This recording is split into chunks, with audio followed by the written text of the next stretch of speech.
दोस्तों नमस्कार। हम वर्ल्ड कप T20 का एक और मुकाबला कवर करेंगे जो कि इंग्लैंड ओमन और साउथ अफ्रीका वुमेन्स के बीच 7 अक्टूबर को शाम 7:30 बजे से शारजाह क्रिकेट स्टेडियम में ये मुकाबला खेला जाएगा। अब बात करेंगे हम इस मैच के पिच रिपोर्ट की। पिच रिपोर्ट की बात करें दोस्तों तो यहाँ की जो विकेट है एक बैलेंसिंग विकेट है। अगर मैं बात करूँ बल्लेबाजी के सेक्शन की तो यहाँ पर बल्लेबाजी के लिए चाहे फर्स्ट इनिंग हो या सेकेंड इनिंग हो थोड़ा सा टफ कंडीशन रहती है, लेकिन यहाँ पर बैटिंग फर्स्ट के लिए तो थोड़ा बहुत तब भी इजी कंडीशन है, लेकिन सेकंड इनिंग में बल्लेबाजी करने के लिए थोड़ा सा टफ कंडीशन निश्चित तौर पर रहती हैं। ठीक है, यहाँ पर जो मिडिल ऑर्डर के प्लेयर हैं और ऑलराउंडर प्लेयर वो हमारे लिए इंपॉर्टेंट रोल प्ले करेंगे इस वाले मैच में। अगर मैं बात करूँ बॉलिंग सेक्शन की तो वहाँ पर स्पिनर और पेसर दोनों इस पिच पर दोनों को विकेट मिलते हैं, लेकिन हमारे लिए स्पिनर ज़्यादा इंपॉर्टेंट रोल प्ले करेंगे फर्स्ट इनिंग में भी और सेकेंड इनिंग में भी। आप इस बात को ध्यान में रखकर टीम बनाइएगा। ठीक है, इस ग्राउंड पर आपको एवरेज स्कोर यानी कि लगभग ये मान के चलिए यहाँ पर 110 से लेकर 130 रन के बीच का स्कोर अधिकतर मैक्सिमम मैचेस में बनता है। ठीक है, कुछ ही बहुत कम मैचेस ऐसे होते हैं जहाँ आपको थोड़ा सा ज़्यादा स्कोर देखने को मिलेगा। ठीक है ना, तो आप इन चीज़ों को ध्यान में रखकर टीम को सेट कीजिएगा। अपनी एक टिप्स जो मैं आपको हमेशा देता हूँ, अगर आपको समय पर पिच रिपोर्ट नहीं मिल पाती है तो कप्तान टॉस जीतने के बाद क्या कर रहा है, पहले बैटिंग कर रहा है या बॉलिंग कर रहा है, आप उसके डिसीजन को अपना आधार बनाकर भी टीम में प्लेयर का सिलेक्शन कर सकते हैं। उसके बाद बात करेंगे हम वेन्यू रिकॉर्ड की। दोस्तों मैं आपके लिए 2 वेन्यू रिकॉर्ड लेकर आया हूँ, एक ओवरऑल रिकॉर्ड एक करंट का रिकॉर्ड। ठीक है, ताकि आपको टीम बनाने में कहीं पर भी कोई दिक्कत ना हो। ठीक, तो वेन्यू रिकॉर्ड की बात करें, ये ओवरऑल रिकॉर्ड है। तो अब तक इस ग्राउंड पर टोटल बार T20 मुकाबले खेले गए, जिनमें से 7 बार बैटिंग फर्स्ट, तो वहीं सेकेंड इनिंग में जिस टीम ने बल्लेबाजी की उसने 5 बार अपने मुकाबले जीते हैं और एवरेज स्कोर कितना रहा है 119 रन का। ठीक है, अगर बार मैच में से अगर बैटिंग फर्स्ट करने वाली टीम 7 बार मुकाबला जीत रही है तो कहीं ना कहीं हम ये कह सकते हैं कि जो टीम बैटिंग फर्स्ट करेगी की तो उसके जीतने के चांसेस थोड़ा सा हाई रहेंगे। लेकिन जब रिकॉर्ड देखें तो 5 बार बैटिंग सेकंड करने वाली टीम भी जीत रही है, तो इसका ये मतलब है कि हाँ, अगर मतलब बैटिंग सेकंड करने वाली टीम भी मुकाबला जीत सकती है। ठीक है, लेकिन इस रिकॉर्ड से ज़्यादा आपके लिए इंपॉर्टेंट रहेगा ये वाला रिकॉर्ड। ठीक है, ये वाला रिकॉर्ड ये है इसी साल का रिकॉर्ड है। ठीक है ना, जो करंट में जो T20 वर्ल्ड कप 2024 के जो मुकाबले खेले गए हैं इस ग्राउंड पर, ये उनका रिकॉर्ड है। ठीक है, ये रिकॉर्ड ज़्यादा अहम रहेगा। तो इस ग्राउंड पर अब तक T20 के टोटल 4 T20 मुकाबले खेले गए हैं इस साल, ठीक, वर्ल्ड कप के, और जहाँ बैटिंग फर्स्ट करने वाली टीम ने 3 बार अपने मुकाबले जीते हैं और बैटिंग सेकंड करने वाली टीम महज 1 बार यहाँ अपना मुकाबला जीती है। ठीक है ना, तो हम ये कह सकते हैं कि जो टीम बैटिंग फर्स्ट करेगी उसका मैच जीतने का चांसेस थोड़ा नहीं बहुत ज़्यादा हाई रहेगा। ठीक है ना, तो आप इस रिकॉर्ड को भी ध्यान में रखकर चलेगा। और एवरेज स्कोर देखिए वो कितना रहा है 110 रन। ठीक है, तो यानी कि बल्लेबाजी के लिए ठीक ठाक कंडीशन ही रहती हैं। ठीक है, एक बार सिर्फ बैटिंग सेकंड करने वाली टीम भी जीती है। जब आप टीम बनाएं तो आप ये भी देख लीजिएगा कि भाई कौन कौन टीमों के बीच मुकाबला खेला जा रहा है, उनके प्लेयर किस फॉर्म में हैं, इस ग्राउंड पर किस प्रकार के मुकाबले हुए हैं। ठीक है ना, क्योंकि डे का मुकाबला अलग होता है और रात का मुकाबला अलग होता है। ठीक है, मैं ये वाली टीम जो बनाऊंगा वो रात में, क्योंकि ये मुकाबला 7:30 बजे वाला है यानी कि रात का मुकाबला है, तो मैं उसके बेस पर टीम को सेट करके चलूँगा। ठीक है, दिन में पिच अलग व्यवहार करती है और रात में अलग। ठीक है, तो आप वीडियो के साथ बने रहेगा। उसके बाद बात करेंगे इन 4 मुकाबलों में। देखिए इन 4 मुकाबलों में टोटल कितने विकेट गिरे हैं। 4 मुकाबलों में टोटल विकेट गिरे हैं 58 विकेट गिरे हैं। ठीक है, इन 4 मुकाबलों में टोटल 58 विकेट गिरे हैं, जहाँ फर्स्ट इनिंग में 31 विकेट तो वहीं सेकंड इनिंग में 27 विकेट गिरे हैं। तो कहीं ना कहीं हम कह सकते हैं कि 31 और 27 तो लगभग दोनों इनिंग में, चाहे फर्स्ट इनिंग हो या सेकेंड इनिंग हो, यहाँ पर विकेट गिर रहे हैं। ठीक है, अब देखिए इन 58 विकेट्स में फर्स्ट इनिंग में पेसर ने लिए हैं 10 विकेट, स्पिनर ने लिए हैं 20 विकेट, सेकेंड इनिंग में पेसर ने लिए हैं 7 विकेट और स्पिनर ने लिए हैं 17 विकेट। यानी कि कहीं ना कहीं हम ये कह सकते हैं कि फर्स्ट इनिंग में हमारे लिए पेसर और स्पिनर दोनों इंपॉर्टेंट रहेंगे। सेकेंड इनिंग में चाहें तो किसी मैच में आप ऑलराउंडर पेसर के साथ भी जा सकते हैं, लेकिन स्पिनर एक बार फिर से हमारे इंपॉर्टेंट रोल प्ले करेंगे। ठीक है, यानी कि स्पिनर चाहे आप ऑलराउंडर स्पिनर लें या रेगुलर स्पिनर लें, दोनों को आपको टीम में प्रमुखता से जगह देना होगा, चाहे फर्स्ट इनिंग हो या सेकेंड इनिंग। ठीक, और पेसर बॉलर को आप फर्स्ट इनिंग में थोड़ा सा तवज्जो ज़्यादा देंगे। ठीक हो गया। अब बात करेंगे हम प्लेयर्स फॉर्म की। प्लेयर्स फॉर्म से आपको पता चलेगा कि भाई इन दोनों टीमों के बीच जो मुकाबला खेला जा रहा है उनमें कौन कौन से ऐसे प्लेयर हैं जिनकी फॉर्म ठीक है या अच्छी है। ठीक है, तो उससे पहले अगर आपने चैनल को सब्सक्राइब नहीं किया तो प्लीज़ चैनल को सब्सक्राइब कर दीजिएगा, एक लाइक और अपने व्हाट्सएप ग्रुप पर शेयर जरूर कर दीजिएगा। ठीक है, प्लेयर्स फॉर्म की बात करें तो इंग्लैंड की तरफ से उनकी तरफ से Danny White, Nat Sciver Brunt, Charlie Dean, Lindsey Smith और सारा ग्लेन, ये जो 5 प्लेयर हैं इनकी फॉर्म अच्छी चल रही है, ठीक है। उसके बाद बात करेंगे अगर साउथ अफ्रीका की साइड से, तो वहाँ पे लॉरा वॉल्बर्ट, तस्मिन ब्रिट्स, मार्जाना कैंप और एन मालवा, ये 4 प्लेयर हैं जिनकी फॉर्म अच्छी चल रही है करंट में, ठीक है। इसके अतिरिक्त भी दोस्तों ऐसे प्लेयर होंगे जो इस वाले मैच में परफॉर्मेंस करेंगे, ठीक है, और इनमें से भी ऐसे प्लेयर होंगे जो इस वाले मैच में फ्लॉप होंगे, ठीक है ना। तो वो कौन से प्लेयर हो सकते हैं वो आपको मैं प्लेइंग 11 समझाऊंगा, वेन्यू मैसेज समझाऊंगा, तो वहाँ पर क्लियर हो जाएगा। तो यहाँ पर देखिए 150 से कम का स्कोर 8 बार बना है। मैंने वैसे भी क्लियर बोला है आपसे कि इस ग्राउंड पर थोड़ा सा लो स्कोरिंग मुकाबले कुछ ज़्यादा होते हैं, ठीक हो गया। अब बात करेंगे वेन्यू मैचेस की, तो देखिए इस ग्राउंड पर ये डे का मुकाबला है, ये ज़्यादा हमारे लिए मायने नहीं रखता है, लेकिन क्योंकि हमको रात का मुकाबले के बेस पर टीम बनानी है, तो ये वाला मुकाबला रात का मुकाबला खेला गया था, इसी के बेस पर हम टीम बनाकर चलेंगे, ठीक है ना। तो इस वाले मुकाबले में जो कि 5 अक्टूबर यानी कि एक दिन पहले खेला गया है, तो यहाँ पर क्या हुआ है देखिए, इंग्लैंड ने फर्स्ट इनिंग में बल्लेबाजी की है, 118 रन बनाए, विकेट कितने गिरे हैं 7। विकेट पर भी ध्यान देना आप, ताकि आपको बॉलर का सिलेक्शन करने में थोड़ा सा आसानी हो, ठीक है। और बांग्लादेश ने बैटिंग की सेकेंड इनिंग में 97 रन पर 7 विकेट उसके आउट हो गए थे, ठीक हो गया, यानी कि टीम चेज नहीं कर पाई। लेकिन ये तो ठीक है, ऐसा ये इस ग्राउंड पर इस प्रकार के मुकाबले ज़्यादा होते हैं जहाँ पर सेकेंड इनिंग में टीम चेज नहीं कर पाती है, लेकिन यहाँ पर एक कंडीशन और है, लेकिन अच्छी टीम हो तो वो 118 को चेज भी कर सकती है, इसकी भी संभावना है। लेकिन बैटिंग सेकंड करना वाकई में सेकंड इनिंग में टफ है, ठीक है ना। तो जो टीम, जब आप टीम बनाएंगे तो आप एक टीम तो ऐसा बनाकर बनाइएगा जहां पर बैटिंग सेकंड करने वाली टीम मतलब चेज नहीं कर पाएगी, और एक टीम ऐसी बनाइएगा जहां पर हो सकता है कि टीम चेज भी कर ले, ठीक है ना। तो इस तरीके का कॉम्बो पैक बनाकर चलिएगा। इस वाले मैच में आप क्या करना है, कोई मैच 6 और 5 का कॉम्बिनेशन, यानी कि जो टीम बैटिंग फर्स्ट करेगी उसके 6 प्लेयर रखना, बाद वाली के 5, और एक टीम में जो टीम बैटिंग फर्स्ट करेगी उसके 7 प्लेयर और सेकंड वाली के 4 प्लेयर, चाहे वो कोई भी टीम हो, इंग्लैंड हो या साउथ अफ्रीका, जो टीम बैटिंग सेकंड करेगी उसके 4 और 5 और उसके 6 और 7 जो टीम बैटिंग फर्स्ट करेगी, ठीक हो गया।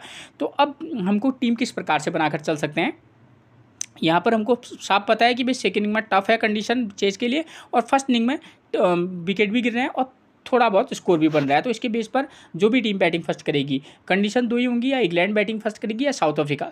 चलो हम ये पहले ये मानकर चलते हैं कि अगर इंग्लैंड बैटिंग फर्स्ट करेगी तो तब हम किस प्रकार की टीम बनाकर चल सकते हैं। अगर इंग्लैंड बैटिंग फर्स्ट करेगी तो यहाँ पर देखिए 1 और 2 नंबर का प्लेयर स्कोर कर रहा है, पावर प्ले में 0 wicket, pacer 2 wicket, spinner 5 wicket ले रहा है, ठीक है। तो हम क्या करेंगे, इंग्लैंड की तरफ से ओपनर कौन आते हैं, डैनी वाइट और मिया ब्रूचर, और नंबर 3 पर आती हैं वहाँ पर नेट सीबियर ब्रंट। अगर इन तीनों प्लेयरों की फॉर्म की बात करूँ तो डैनी वाइट जो है उनकी फॉर्म अच्छी चल रही है, तो आप कंडीशन के फॉर्म के बेस पर जाना चाहेंगे तो डैनी वाइट के साथ जा सकते हैं। उसके बाद नेट सीबियर ब्रंट जो कि नंबर 3 पर आती हैं, बल्लेबाजी से इनकी फॉर्म उतनी कोई खास चल नहीं रही है, क्लियर बात बताऊँगा, ठीक है, लेकिन हाँ गेंदबाजी करती हैं, वहाँ पर हमारे लिए थोड़ा सा किफ़ायती हो सकती हैं। तो एक मैच में हम फोकस करके चलेंगे किस पर, Danny White, Nat Sciver Brunt 2, उसके बाद यहाँ पर हीथर नाइट और एलिस कैप्सी, ये दो प्लेयर है, इनकी फॉर्म बहुत बेकार चल रही है, लेकिन ये हमारे लिए की प्लेयर भी हो सकते हैं, इसलिए इन दोनों में से आप एक के साथ जाना, ठीक है। तो आप क्या कर सकते हैं, Danielle Wyatt, Nat Sciver Brunt, Heather Knight और एलिस कैप्सी में से एक के साथ जा सकते हैं, ठीक है ना। और किसी मैच में आप क्या करना है, नेट सीबियर ब्रंट और डैनियल वाइट में से एक को पिक कर लेना, उसके बाद एलिस कैप्सी और डैनियल गिब्सन जो कि नंबर 5 और 7 पर बल्लेबाजी करती है, डैनियल गिब्सन, ठीक है। कहने का मतलब है टॉप ऑर्डर से एक बल्लेबाज, उसके बाद आप हीथर नाइट या एलिस कैप्सी जो कि एक, इन दोनों में से एक, उसके बाद डैनियल गिब्सन, ठीक है। इन 3 प्लेयरों को मेन तरीके से पिक करके चलना, और एक मैच में आप क्या कर सकते हैं, आप डैनियल वाइट और net Sciver Brunt Alice Capsey के साथ भी जा सकते हैं। तो अलग अलग टीम बनाकर अलग अलग कंडीशन के बेस पर अलग अलग टीम बनाइएगा, क्योंकि सेकेंड इनिंग में यही टीम फिर बॉलिंग भी कराएगी। तो पेसर 1 विकेट, स्पिनर 5 विकेट ले रहा है, तो यहाँ पर सेकेंड इनिंग में यहाँ औसतन पेसर 1-2 विकेट लेता है, स्पिनर 5 से 6 विकेट लेते हैं, ठीक है। तो हम उसी के बेस पर एक पेसर, अगर आप चाहें तो एक ऑलराउंडर पेसर और 2 स्पेशलिस्ट जो स्पिनर हों उनके साथ जा सकते हैं, साथ में ठीक ऑलराउंडर स्पिनर के साथ भी जा सकते हैं। तो इंग्लैंड की तरफ से हमारे की प्लेयर का काम कर सकते हैं कौन, जैसे सारा ग्लेन है, अच्छी फॉर्म में भी हैं, और लिंडसे स्मिथ 2 प्लेयर, और चार्ली डीन एक ऑफ ब्रेक गेंदबाजी कराती हैं। तो किसी टीम में आप क्या करना, चार्ली डीन एक ठीक ठाक बल्लेबाजी भी कर लेती हैं, ठीक है, तो आप उनको मौका देना। सारा ग्लेन और लिंडसे स्मिथ ये तो दोनों इंपॉर्टेंट रहेंगी। तो इस बात को आप थोड़ा सा ध्यान में रख कर चलिएगा। अगर आप ऑलराउंडर पेसर के साथ, पेसर हमारे पास नेट सीवियर ब्रंट होंगी, अगर आप डैनियल गिब्सन को खिलाएंगे तो वो भी हमारे लिए एक ऑलराउंडर पेसर का काम करेंगी, ठीक है। तो इस तरीके का कॉम्बो पैक बनाकर चलेंगे, ठीक हो गया, मैंने आपको बता दिया है, ठीक है। Nat Sciver Brunt, Danielle Wyatt, Alice Capsey, Heather Knight में से एक टीम में ये ट्राई करना, और एक टीम में आप ऊपर से ड्रॉप करके आप डैनियल गिब्सन को मौका देकर देखना, जो कि नंबर 7 पर अच्छी खासी बल्लेबाजी भी कर लेती हैं, ठीक हो गया। अब बात करेंगे अगर दूसरी कंडीशन क्या आती है कि अगर साउथ अफ्रीका अगर बैटिंग फर्स्ट करेगी तो उनकी तरफ से ओपनर आते हैं कौन, लॉरा वॉल्वर्ट, तास्मिन ब्रिंट्स, और नंबर 3 पर आती है मारिजाना कैंप। इन तीनों प्लेयरों में से लॉरा वॉल्वर्ट की फॉर्म अच्छी है और मारिजाना कैंप की अच्छी है, तो 2 प्लेयर को आप टॉप पिक में रखना एक टीम में, और किसी में ड्रॉप भी करके चलना, प्लेयर का सिलेक्शन भी करना और ड्रॉप भी करना, ठीक है ना, क्योंकि बड़े खिलाड़ी कभी कभी धोखा भी दे देते हैं, ठीक है, प्लेयर ही हैं, ऐसा कंडीशन है बल्लेबाजी के लिए टफ, तो कुछ भी हो सकता है, ठीक है। आपको ये चीज़ भी आपको ध्यान में रखकर चलनी होगी, ठीक है। आप अपने दिमाग का अपना आपको क्या लगता है उसके बेस पर अभी आप टीम बनाकर चल सकते हैं, ठीक है। मेरा काम है आपको बताना कि भाई इस प्रकार से भी हो सकता है, ठीक है, फॉर्म के बेस पर। तो लॉरा वॉल्वर्ट, मारिजाना कैंप, उसके बाद अगर 4-5 नंबर पर बल्लेबाजी देखेंगे तो यहाँ पर ए बोस आती हैं नंबर 4 पर, उनकी फॉर्म उतनी अच्छी है नहीं, ठीक है। और उसके बाद नंबर 5 पर आती है सुनील लुस, जो कि लेग ब्रेक गेंदबाजी भी करा लेती हैं, और नंबर 6 पर आती है सी ट्रायन। तो इन दोनों प्लेयर सुनील लुस और कौन, सी ट्रायन, इन दोनों में से एक को पिक करना, और किसी मैच में ए बॉस को भी मौका देकर देख सकते हैं, खासतौर पर जब आप टॉप ऑर्डर से कोई बल्लेबाज को ड्रॉप करके चल रहे होंगे, ठीक हो गया। तो हमारे लिए लॉरा वॉल्वर्ट, मारिजाना कैंप, सुनील लुस और सी ट्रायन, ये 4 प्लेयर की प्लेयर रहेंगे, जिसमें से लुस और ट्रायन दोनों गेंदबाजी भी कराती हैं, ऑलराउंडर प्लेयर है, फॉर्म उनकी उतनी अच्छी चल नहीं रही है, लेकिन आप सी ट्रायन को पिक करके चल सकते हैं, ठीक है। तो इस तरीके के प्लेयरों को आप पिक करके चलिएगा, ठीक, मैंने आपको बता दिया है। अब यही टीम सेकंड में क्या कराएगी, बॉलिंग कराएगी। तो वंस अगेन बॉलर का सिलेक्शन देखिए, एन मालबा जो कि स्पिनर है, ज़बरदस्त गेंदबाजी कराई पिछले मैच में, आप इनके साथ जा सकते हैं, ठीक। और एक की प्लेयर का काम करेंगे कौन, इनकी तरफ से एंडी क्लार्क और ए डार्कसेन, दोनों फास्ट गेंदबाज हैं, ऑलराउंडर प्लेयर हैं, बल्लेबाजी ठीक कर लेते हैं, 6-7 नंबर पर बल्लेबाजी करने आते हैं, ठीक है। इन दोनों में से एक के साथ चले जाना आप, ठीक है। और इनकी तरफ से मैंने आपको एन मालबा का नाम बता दिया, डार्कसन और एंडी क्लर्क, ये दोनों फास्ट गेंदबाजी कराती हैं, साथ में बल्लेबाजी अच्छी कर लेती हैं। तो आप इन दोनों में से एक को पिक करना ना, और ट्रायन को पिक करके चल सकते हैं किसी मैच में, ए बोस और लॉरा वॉल्वर्ट और मारिजाना कैंप, इस तरीके का कॉम्बो पैक बनाकर चलिएगा आप, ठीक हो गया।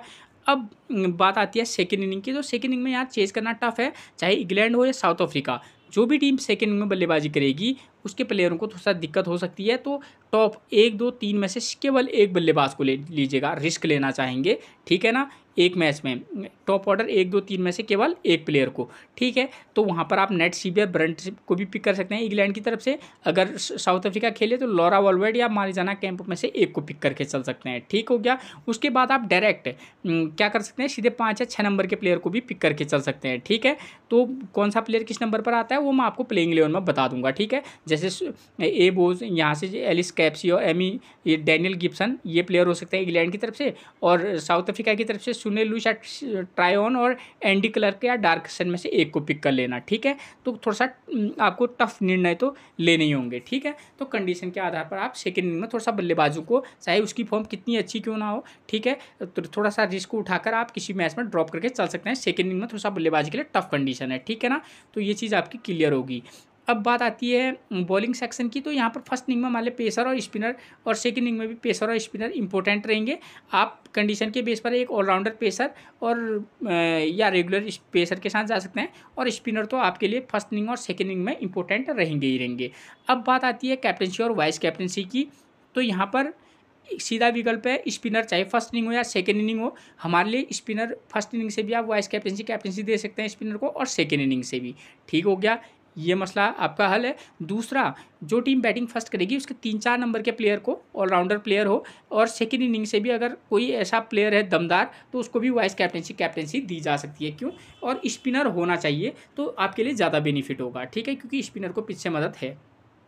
तो ऐसे में हमारे पास कैप्टनसी और वाइस कैप्टनसी के जो नाम रहेंगे, साउथ अफ्रीका से मारिजाना कैंप जो कि राइट आर्म फास्ट गेंदबाजी कराती हैं, वो भी रह सकती हैं। अगर आप रिस्क लेना चाहेंगे तो सी ट्रायन एक विकल्प हो सकती हैं, और एन मालबा साउथ अफ्रीका की तरफ से। ये 3 प्लेयरों पर आप थोड़ा सा फोकस करके चल सकते हैं, ठीक है। और कप्तान तो इनके अतिरिक्त भी कोई और भी हो सकता है, ठीक है, जो आपको अच्छा लगे, ठीक। अगर मैं बात करूँ इंग्लैंड की तरफ से तो बॉलिंग सेक्शन में सारा ग्लेन, लिंडसे स्मिथ, ठीक है, चार्ली डीन, ये एक हो सकते हैं नाम। और ऊपर अगर बल्लेबाज सेक्शन से बात करूंगा तो डैनी वाइट या नेट सीवियर ब्रंट, इनमें से भी आप फोकस करके चल सकते हैं, ठीक है ना। और अपने आप हमेशा ये देखिएगा कि भाई इसके अतिरिक्त आप और किसको कप्तान बना सकते हैं। आप जिसको कप्तान बनाते हैं मैक्सिमम मैचेस में भी, चाहे कुछ भी हो, उनमें से कुछ और प्लेयर होते हैं जो उस वाले मैच में कुछ अलग परफॉर्मेंस देते हैं। तो आप टीम अलग अलग बनाएंगे तो आप अलग अलग कैप्टनसी के साथ जरूर जाइएगा, ठीक है। तो ये थी मैच से जुड़ी हुई जानकारी। अब बात करेंगे प्लेइंग 11 की। तो इंग्लैंड की तरफ से नंबर 1 पर मिलेंगी डैनी वाइट, 41, 35, 7, 2, 46, ये इनका करंट का फॉर्म है, ठीक है। सेकेंड इनिंग में तो थोड़ा रिस्क लेकर ड्रॉप किया जा सकता है, लेकिन हाँ फर्स्ट इनिंग में आप इनको पिक करके चल सकते हैं। फिर बूचर की बात करें, 23, 12, 17, 10, 0, 16, ये इनका फॉर्म है। करंट की फॉर्म की बात करें तो ठीक ठाक टच में है, ठीक है, बहुत अच्छी फॉर्म में कह नहीं सकते, तो रिस्क लेकर किसी एक मैच में आप ट्राई करके चल सकते हैं। नंबर 3 पर मिलेंगे हमको net Sciver Brunt, right arm medium fast गेंदबाजी और राइट हैंड अच्छी खासी बल्लेबाजी भी करती हैं, लेकिन करंट में बल्लेबाजी से इनकी फॉर्म कोई खास चल नहीं रही है। देखिए 2 run 1 wicket, 31 run, 12 run 1 wicket, 0 run 0 wicket, 35 run 2 wicket. तो एज ए ऑलराउंडर आप इनको टीम में पिक करके चल सकते हैं। हीदर नाइट की भी करंट की फॉर्म बेकार है, 6, 7, 5, 24, 36, 43, ठीक। हीदर नाइट हो गया, एलिस कैप्सी हो गया, ये ऐसे प्लेयर हैं जो कभी भी फॉर्म में वापसी आ सकते हैं, ठीक है, बशर्ते इनकी करंट की फॉर्म कोई खास चल नहीं रही है, ठीक है। लेकिन बैटिंग फर्स्ट करेंगे तो किसी एक मैच में आप इनको ट्राई करके जरूर चलिएगा। उसके बाद नंबर 5 पर मिलेंगे हमको एलिस कैप्सी, करंट की फॉर्म इनकी बेकार चल रही है, ठीक है ना। तो आप इनको ड्रॉप तो निश्चित तौर पर करना, लेकिन हाँ किसी एक मैच में आप इनको पिक करके चल सकते हैं। एमी जॉन्स की करंट की फॉर्म बेकार चल रही है। डैनियल गिब्सन इस वाले मैच में एक की प्लेयर का काम कर सकती हैं, ठीक है, तो क्योंकि बल्लेबाजी भी अच्छी खासी कर लेते हैं। बॉलिंग से देखिए 24 run 0 wicket, 2 run 0 wicket, 22 run 0 wicket, और यहाँ पर महज 2 विकेट लिए हैं, लेकिन फिर भी हमारे लिए की प्लेयर का काम कर सकती है, क्योंकि इस विकेट पर, इस पिच पर विकेट बहुत ज़्यादा गिरते हैं। तो वहाँ पर अगर 10-15 रन बना दें और साथ में एक विकेट ले लें तो वहाँ पर ये की प्लेयर का काम कर सकती हैं। क्यों? क्योंकि जो लो स्कोरिंग मुकाबले होते हैं वहाँ पर अगर प्लेयर 10-15 रन बना दे और एक विकेट ले ले तो वो एक ड्रीम टीम में आ जाता है, ठीक है। तो हमको जब हम बना रहे होते हैं लो स्कोरिंग मुकाबला, तो उसमें हमको इस बात का भी ध्यान रखकर चलना पड़ता है। उसके बाद नंबर 8 पर मिलेंगे हमको कौन, चार्ली डीन।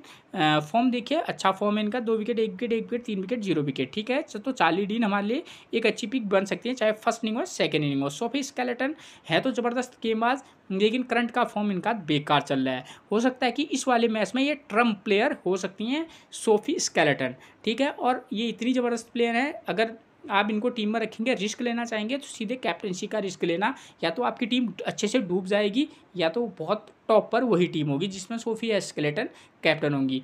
करंट की फॉर्म बेकार है लेकिन प्लेयर बहुत ही ज़्यादा दमदार है, ठीक है ना। तो रिस्क ऐसे प्लेयर पर लिया जा सकता है। मैं इसलिए लेने को बोल रहा हूँ रिस्क, क्योंकि एक तो ये एक स्पिनर है, ठीक है, और पिच पर स्पिनर को क्या है, मदद है। तो अगर परफॉर्मेंस दे दी तो लोग इनको कैप्टनसी और वाइस कैप्टनसी थोड़ा सा कम देंगे, तो आप इनके साथ जा सकते हैं, ठीक है। रिस्की रहेंगी लेकिन, ठीक है। Sarah Glenn 1 wicket 1 wicket 1 wicket 2 wicket 2 wicket, current का फॉर्म सारा ग्लेन का भी अच्छा है और लिंडसे स्मिथ का भी। तो ये दोनों प्लेयर भी वाइस कैप्टनसी की एक चॉइस बन सकते हैं इंग्लैंड की तरफ से। उसके बाद बात करेंगे अगर हम साउथ अफ्रीका की तरफ से, तो लॉरा वॉल्वेट, करंट की फॉर्म 59, 29, 33, 45, 36, ज़बरदस्त फॉर्म है, ठीक है।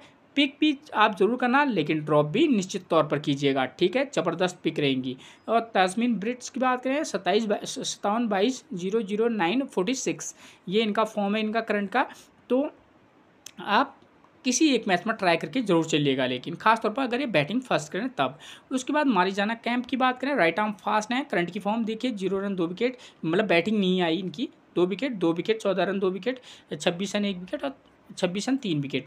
तो ज़बरदस्त फॉर्म है। वाइस कैप्टनसी आप इस प्लेयर के साथ जा सकते हैं, लेकिन यहाँ पर पेसर को बहुत ज़्यादा मदद विकेट से है नहीं, लेकिन हाँ फिर भी रिस्क लिया जा सकता है, ठीक। ए बोस की बात करूँ तो करंट की फॉर्म 3, 5, 46, 24, 9, ठीक है। ए बोस खासतौर पर बैटिंग फर्स्ट करेंगी तो इनको मौका देकर जरूर चलिएगा। उसके बाद नंबर 5 पर मिलेंगे सुनलुस, लेग ब्रेक गेंदबाजी कराती हैं, 0 wicket, 3 run 0 wicket, 7 run 0 wicket. ये इनका करंट का फॉर्म है, ठीक है। पिच से स्पिनर को मदद है, इस बेस पर आप इनको पिक करके चल सकते हैं। नंबर 5 पर बल्लेबाजी करने आती हैं, 10-15 का स्कोर कर दें, 1 विकेट ले लें तो ड्रीम टीम में हो सकती हैं। और उसके बाद सी ट्रायन की बात करें, 0 run 0 wicket, 0 wicket, 24 run 0 wicket, 2 wicket, मतलब बॉलिंग से उतना कोई खास है नहीं, ठीक है। लूज हो या ट्रायन हो, दोनों की फॉर्म कोई खास चल नहीं रही है, लेकिन अकॉर्डिंग टू सिचुएशन, क्योंकि गेंदबाजी से यहाँ पर पिच में मदद है और 5-6 नंबर का बल्लेबाज है और विकेट ऊपर से टॉप ऑर्डर जल्दी से गिर जाएगा, तो वहाँ पर ये अगर 15-20 रन का स्कोर बना दें तो उस कंडीशन में हमारे की प्लेयर रह सकती हैं। तो फोकस करके चलना इन मैच में, ऐसे ही जो आपको लगे कि भाई ये कुछ नहीं कर पाएगा, तो ऐसे ही प्लेयर बहुत कुछ करते भी हैं और यही प्लेयर आपको ड्रीम टीम जिताते भी हैं। वो प्लेयर आपको ड्रीम टीम कभी नहीं जिताते हैं जो स्टार प्लेयर होते हैं, ठीक है। जब तक आपके पास ऐसे मतलब नहीं होंगे प्लेयर जिन पर किसी का फोकस नहीं होता, सिर्फ आपका होगा, तो तब जीतते हैं, ठीक है। क्योंकि कंडीशन भी अप्लाई ऐसी ही कर रही है। उसके बाद नंबर 7 पर मिलेंगे कौन, एंडी क्लर्क। फॉर्म की बात करें, राइट आर्म फास्ट है, राइट हैंड बल्लेबाजी करते हैं ठीक ठाक, ठीक है। तो बॉलिंग की फॉर्म तो इनकी कोई खास चल नहीं रही है, ठीक है। उसके बाद बात करेंगे नंबर 8 पर आपको मिलेंगी ए डॉक्टरसन। राइट आर्म फास्ट हैं, गेम बल्लेबाजी भी ठीक ठाक कर लेती हैं, बॉलिंग से लेकिन कोई खास प्रदर्शन इनका अभी तक रहा नहीं है लेकिन अगर मौका देना चाहेंगे तो हाँ दिया जा सकता है, ठीक है। नंबर 9 पर मिलेंगे आपको स्नोर जाफ्ता, ड्रॉप करके चलना ज़्यादा उचित रहेगा, मुझे ऐसा लगता है। उसके बाद नंबर 10 पर मिलेंगे आपको कौन, एन मालबाल। लेफ्ट आर्म ऑर्थोडॉक्स हैं, 4 wicket, 1 wicket, 0 wicket, 1 wicket, 0 wicket, ठीक है। एक आपकी टीम में मस्ट पिक रह सकती हैं।